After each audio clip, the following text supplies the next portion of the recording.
You're watching the Sporting Time Show with host Doug Thompson. Sponsored by Jewelry Barn and Pawn Shop. Good evening and welcome into the Sporting Time Show. I'm Doug Thompson, alongside of my friend Taron Johnson. Taron, how are you? Doug, I'm fantastic, man. It's great to be back with you. You know, we got so carried away last week. I kept talking about Coach Messer from Clinton County achieving this milestone that we were going to talk about, and we ran out of time. That's what we call a big league tease right there, Doug. We tease it not for the fourth segment, but for the next week. But yeah, we sure did. But hey, Coach Messer continues to do what he does. Well, you know, he became, on January 8th, he became the all-time winningest coach in Clinton County history with 274 wins. And now he has 278. He keeps adding to that total, but you're exactly right, Doug. Coach Messer's doing a fantastic job there at Clinton County. We see they're 6-0 now, just an unbelievable start to the year for the Bulldogs.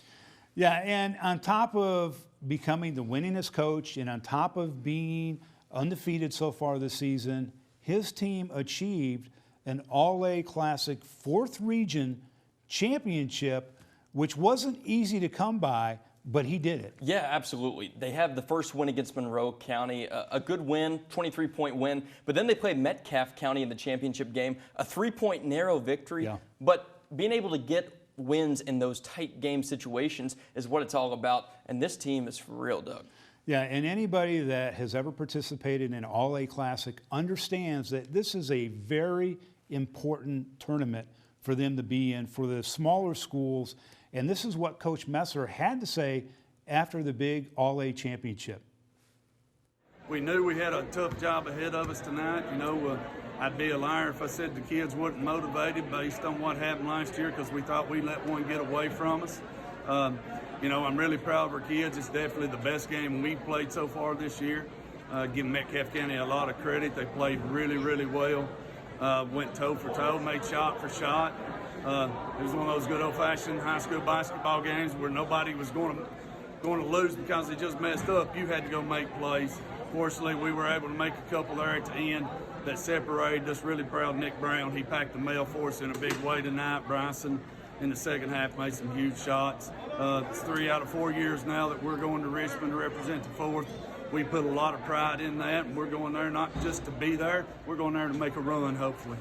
You know, one thing about Coach Messer, Taron, is the fact that he loves the game of basketball because you can just see it. I mean, he's so passionate about it. Yeah, absolutely, Doug. Passion, that's the word that you use that I absolutely love. Coaches like Coach Messer that have coached for as long as he have, accumulated as many wins as he had, they have that passion, that energy, that enthusiasm for not only coaching the game of basketball, but mentoring young men. And I love that about Coach Messer. Yeah, and, you know, as we kind of look around the rest of the 4th Region on the boys' side, some of the hot teams are Allen County, Scottsville. The Patriots are 4-1. Their only loss came in a triple overtime loss, right? Yeah. Other than that, man, they are rock solid. Yeah, 4-1 start this past week. They beat Barron County by 6. But you're right, that only loss, a 4 overtime loss. In those games, it's just a coin flip, so you can't really hold that against them. But the Patriots are off to a fantastic start, having a great month as well. Yeah, they have got a lot of depth on that team. They've got some great basketball players. In fact, our guest today is from Allen County, Scottsville. We'll get to him in the next segment. You know, another hot team that has had to pump the brakes is the Bowling Green Purples that were on fire until last week. Yeah, Bowling Green gets off to a 4-0 start, but then they have to miss the next 5 games because of COVID protocols. And Doug, that's just something that is going to be unique to this season, that we came into the season knowing was a possibility, but for it to happen to Bowling Green when they're playing this well, this early in the season, is a bummer for sure for the Purples, for the team, for the fans, but it's just something that we're going to have to deal with this year. Yeah, we have, you know, we've already seen it. But the bright side is early on this season, we have seen unbelievable basketball all the way across the board, whether it's quadruple overtime, buzzer beaters, so many buzzer beaters already. Guys and girls that have shot 41 points, 39 points, whatever. It's been an amazing season already so far. It really has. The first month has been so fantastic. We are seeing the level of competition is so intense, so fierce. Like you mentioned, all these overtime games, these incredible stat lines that young men and young women are putting up, it's a blast to watch. Well, I tell you what, it's going to be exciting. We've got a great show. Stay tuned. More of the Sporting Time Show right here on WNKY, NBC 40. Taryn and I will be right back.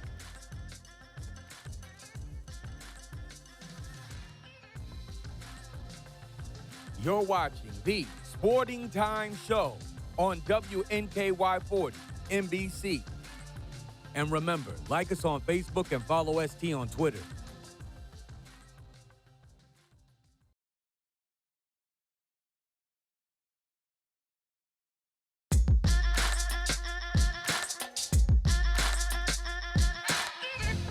Welcome back. Well, my first guest is a true Patriot. He's been coaching, well, he's going into his 15th season of high school basketball coaching. He's coached both on the girls' side and on the boys' side, and he never seems to age. We want to bring in the head coach of the Allen County Scottsville Patriots, Coach Brad Bonds. Coach, welcome to the show. Thanks, Doug. I appreciate you guys having me. It is great to have you, and we were kind of talking a little bit before the show started. You're in your 15th season. We're headed into our 17th season. And, Coach, I want to talk a little bit about your days as the Lady Patriots head coach. Those were some unbelievable times for high school girls basketball back when you were doing it, and you had the Franklin Simpson, Monroe County, the Glasgow Lady Scotties, and the Bowling Green Lady Purple. It was some of the best basketball in the last decade or so. Well, I think at that point, you're talking about the early 2000s. You really saw girls basketball kind of come into its own. There were a lot of athletes. Girls were really kind of catching up to the boys' game a little bit. They started playing a little bit more like boys. Emphasis was placed on shooting the basketball and getting up and down the floor and pressing. And, you know, it used to be back in the old days, it was just kind of a slow down game. But you really saw a lot of those teams really develop into more of an up-tempo style, and it just made it for much more exciting basketball throughout. And you're right. I mean, some of those teams were really, really good, and they were state contending basketball teams across the 4th region, and it was very good to be able to compete against them. You know, between 2013 and 2015, you went 82-14, an incredible record. You also made it to the KHS State Championship game to Holy Cross, which was an amazing game. You weren't able to win that contest, but what an experience for you and your players, and just to kind of go through that time frame. What was it like to make it to that stage in girls high school basketball? Well, you know, there's really nothing like it, honestly. And I do remember several seasons before that, my wife and I were sitting in the stands at a state tournament game, and I just looked at her and I said, man, just to be able to be in a state championship game, that's just a dream of mine. And little did I know that just a couple of years later that we would be able to put ourselves in that position. And, you know, when they do the introductions and they, you know, the lights go down and it's just the energy and the atmosphere right there on Diddle's floor was absolutely amazing. And you look up and you see our community that was so well represented in Diddle, all that red that was around, and the community support that's always been behind us, but specifically that day, it was just something that you will never, ever forget. And it still gives me chill bumps right now just talking about it. It was an amazing time. And just memories that we will never forget. As a coach, when you are coaching a team that the years that you've had so many competitive teams in a region that is so competitive, and to be able to win 15th district titles and go on to the 4th region, is that something that just makes you want to keep coming back and coach? Well, look, I've cherished my times as a head coach, and like I said, the memories that has been built, the relationships that have been built, the friendships that have been established over the course of many years. It's something that I will always cherish. Well, I always want to do this. I mean, I can't see myself ever not coaching at least one sport. I'll just be honest. And then my wife's actually already told me that. She goes, well, you may say you're done with basketball, but I'm sure you'll want to come back at some point. But Bottom line is this: I'm a coach at heart. I'm a teacher at heart. And I love building those relationships. So, yeah, at some point, I'm probably still going to be coaching at least some sport for a long, long time. And forget about the great players and the great region. There was also a lot of fun watching you coach against the other coaches in the 4th region as well. I mean, that had to get your blood going as well. Look, I've built a lot of good friendships over the course of many years, but I'm going to tell you, some of those friendships are, I want to beat them no matter if we were playing a game of checkers. I want to win. And, some of those battles that we had in those 15th district games and those 4th region games, I'm going to do whatever it takes to win at the end. And but I think a lot of guys and a lot of gals can say that too. So it's been a lot of fun. We're going to take a short break. When we come back, we're going to have more with Coach Bonds right here on WNKY NBC 40. We'll be right back.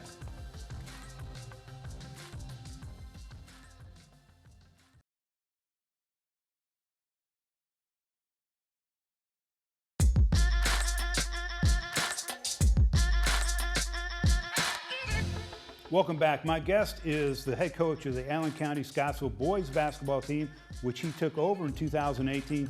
Coach Bonds, welcome back to the show. A lot is different this year than in any other year with the COVID-19. You guys have been able to seem to navigate that, knock on wood, so far this season. Other teams have not been so lucky, but we kind of assumed that was going to happen throughout the year. Kind of tell me what you've been doing with your guys to kind of keep them, on the right track so far this season. Well, honestly, we're just trying to do everything that the state and our local board guidance is that's thrown at us. Trying to keep them safe. Whether it be sanitized or whatever in the locker room, trying to keep them spread out as much as possible. Not trying to put all our groups together at one time. It seems like that has worked. We've been very fortunate enough that we've not missed any games, and been able to already play 3 district games, which has been very, very beneficial for us. But I will tell you that we already know going into the next couple of weeks that we are, we're gonna be minus a few due to contact tracing, and I really don't think there's really anything you can do about it. It's just something that every team's going to have to spend their time navigating through. Yeah, and we're only a few weeks into the season by the time this show is taped and we air. But you guys are 4-1. The only loss that you've had on the season was a triple overtime loss. And, Coach, there has been some great fireworks early on in the season with quadruple overtimes in girls, with buzzer beaters, with triple overtime in your game, with guys scoring 41 points. I mean, it has been an exciting season despite what you've had to go through to play a game of basketball. I agree. And, missing out on a summer season where there's a lot of stuff that your team is trying to establish the foundation work. And then, the preseason getting pushed and not being able to get in the gym or whatever has kind of hindered some of that developmental time. But we do feel like that we are playing some pretty good basketball right now. That triple overtime game with Greenwood, that was a classic game. That'll go down as one of those games, Doug, that I will always remember. We had our opportunities to win multiple times, so did Greenwood, but at the bottom line is neither team was willing to fold it up and give in, and both teams just battled to the end. You got 3 guys on your team right now, Shirley, Cooper, and Smith, that are in double-digit scoring. You've got McIntyre and Coffey, which are close to having doubles in scoring. You have a lot of depth, Coach. You got guys that can score. We know how important that is in the 4th region, especially in postseason. But just kind of talk about early on this season how excited you are with the way that they are scoring. I'm going to be honest, Doug. This may be one of the deeper teams that I've ever coached, girls or boys. We've got a lot of guys that on any given night can go out and put up a lot of points. And we've got some that are actually on the cusp of being able to get into that conversation as well, that maybe not there yet, but I think by the end of the season we'll be able to do that. It's just we feel very confident with our ability to get up and down the floor and put points on the board. And it's just a little different team than what I've had in the past. Now we've obviously we got a lot to work on, and I will continue to always say that until that final game. we will always continue to work on things we need to work on, but we really do believe in our depth. And I think based on the circumstances that this year is constantly throwing at us, I think that's something that that is going to be valuable for us as the season progresses. Mason, you've got athletes. Mason Shirley, a true basketball guy, right? He's a basketball guy. He hits 90, I think 97% of his free throws. He's 22 for 23 on the season. Jax Cooper, we know what he can do. Coach, we got about 60 seconds left. Talk about the importance of fundamentals and being able to hit free throws. Well, we talk about that all the time. You can be as pretty of a team as you want to be, but bottom line at the end, if you can't do the things fundamental and you can't close the games off with getting the big time rebounds and the free throws, then you can't put yourself in a championship caliber conversation. And that's ultimately what we want to be able to do.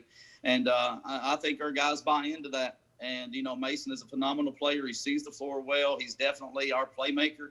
But like you said, we've got a lot of guys that can step up at any time and make plays for us. So hopefully we'll just continue to get better and continue to learn how to put games away. Coach, thank you very much for joining me today. Congratulations on starting your 15th season. Come back and see us throughout the season. And again, have a great season, and we'll talk to you soon. Thank you. Thanks. Appreciate it, Doug. Thank you all. All right, we're going to take a short break. When we come back, Taron Johnson and I wrap things up right here on WNKY NBC 40.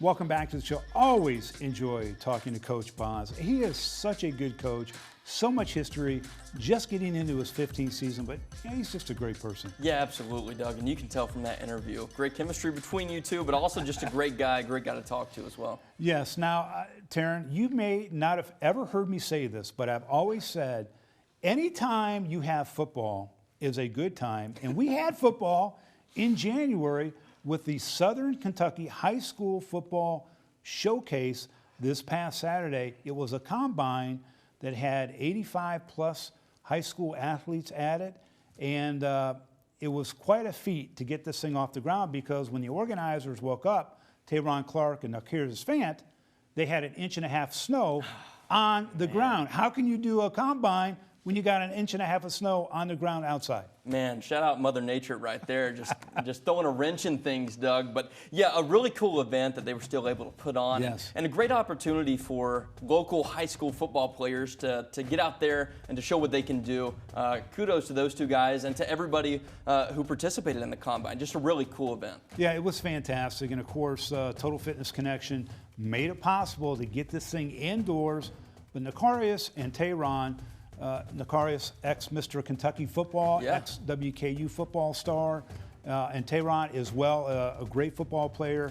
They put this thing together, and, man, they are really giving back to the community with this event. Very successful. But let's listen to what these two guys had to say at the event. What it's been like to throw together this event, not throw it together, but plan this event, put it together, and put a spotlight on these kids. Oh man, it's been a lot of hard work in the background. Me and Nakarius originally had discussed a while ago doing some of this magnitude in Bowling Green, Kentucky, and we just when we communicated behind the scenes, just went and organized everything, sent some emails out, organized a website and registration, and began to create a portal for athletes to come in.